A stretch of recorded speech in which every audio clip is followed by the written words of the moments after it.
Hello, I'm Rok and I recently came back from Florence where I spent 4 wonderful days with my wife.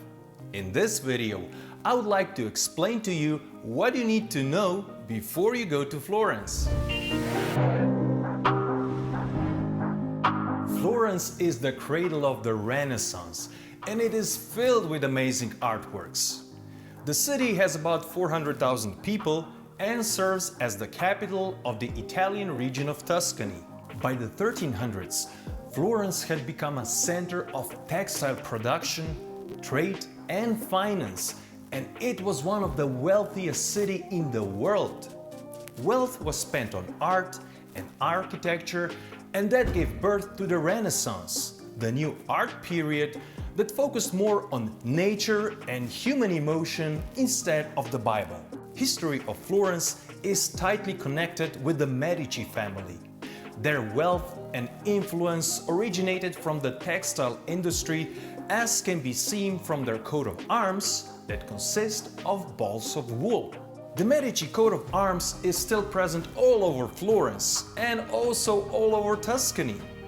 The Medici family became a banking family and they were controlling the largest bank at the time and also a true political dynasty. They ruled Florence and Tuscany for almost 300 years and they produced 4 popes and 2 queens of France until they died out in 18th century.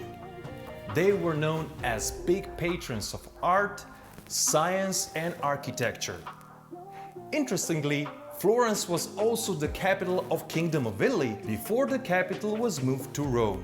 The historic city center is a UNESCO World Heritage Site and it's filled with statues, monuments, churches, palaces, museums and galleries. As a visitor, you can expect a lot of amazing art, great architecture, great galleries, museums and churches. But you can also expect crazy traffic, a lot of tourists and relatively high prices. Florence is considered to be a safe city. In the past, Florence did experience attacks carried out by Sicilian mafia. But today, the risk of terrorist attack is considered to be low. In the most popular areas, you will always see presence of the police. But the risk of pickpockets and scams are quite high, since the city is a popular destination all year round. Despite the fact that Italians are not the best when it comes to foreign languages, English is widely spoken in Florence. Tourism is a major source of income, so even in a small, forgotten restaurants, you should be able to find English menus. If you would want to test your Italian, you should be aware that local population speaks a Tuscan dialect called Florentine, but in general it's identical to the standard Italian. Florence offers wide accommodation range with plenty of hostels, B&Bs, private apartments and villas, Airbnbs, boutique hotels and large hotels. If you're looking for a nice Tuscan villa, you will probably end up in one of the surrounding hills, relatively far from the historic city center. Otherwise, I would advise you to look for your room in the historic city center. You have all sorts of accommodation, but the prices are relatively high. The old city streets were not designed for modern transport, so walking is usually the fastest and the easiest way to get around. The Arno River splits historic center into parts. In the northern part, you should definitely look for a room inside the Road 67 semicircle. The closer you get to the middle of this semicircle, the better. The most popular area for visitors is between Duomo and the Arno River. Here, you will also find the main square with the City Hall and the most famous art gallery, the Uffizi. South of the Arno River, look for a room as close to the river as possible, and it's a good idea to have a bridge nearby. Most of the sites are in the northern part, so you will often have to go over the river to see it all. Like in most Italian cities, public transport in Florence isn't particularly good, and that is why the city is filled with scooters.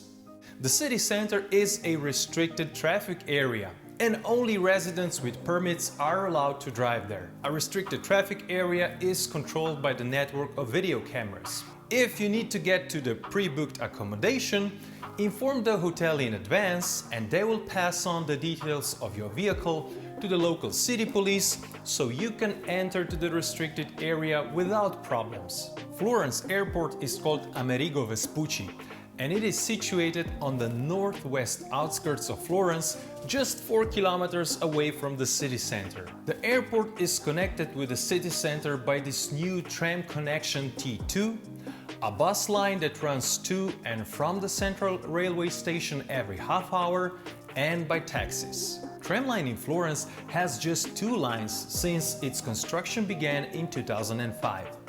It's very popular with local residents, but for visitors, only line T2 that connects the airport and the main train station is interesting. In Florence, like all over Italy, taxis can't be flagged down.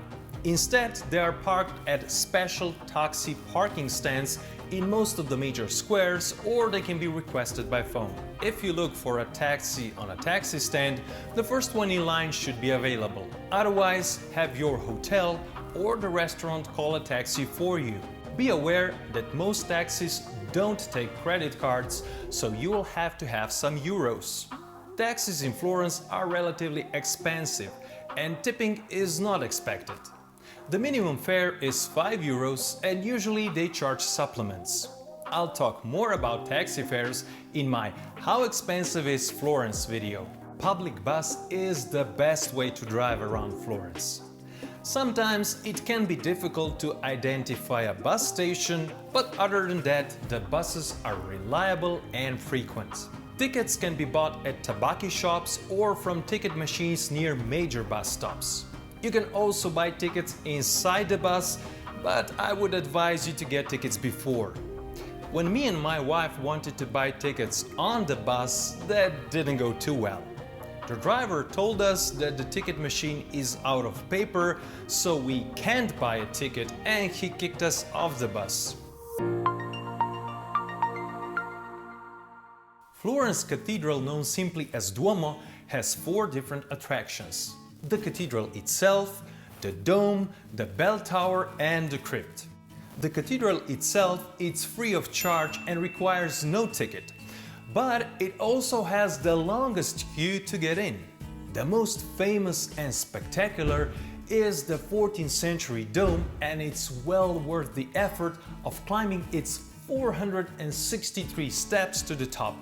The climb itself is an exciting experience. You can see amazing dome frescoes from up close, and you also get this incredible 360 view of Florence. To visit it, you have to do a mandatory in-advance time booking. You can only enter at the exact time and date stated on your ticket. Dome or cupola ticket will also give you access to the baptistry and the museum behind the Duomo.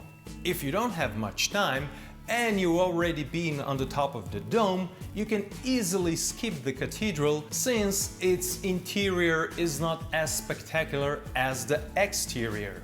The highlight of the cathedral is seeing the inside of the dome with its frescoes, but they are very high and far away. Climbing the bell tower steps is almost as demanding as climbing the dome. The view from the top of the bell tower is obstructed by the wired fence, and it's not as spectacular as the one from the top of the dome. On the other hand, I would definitely recommend you to visit the baptistry. The golden mosaics are simply amazing.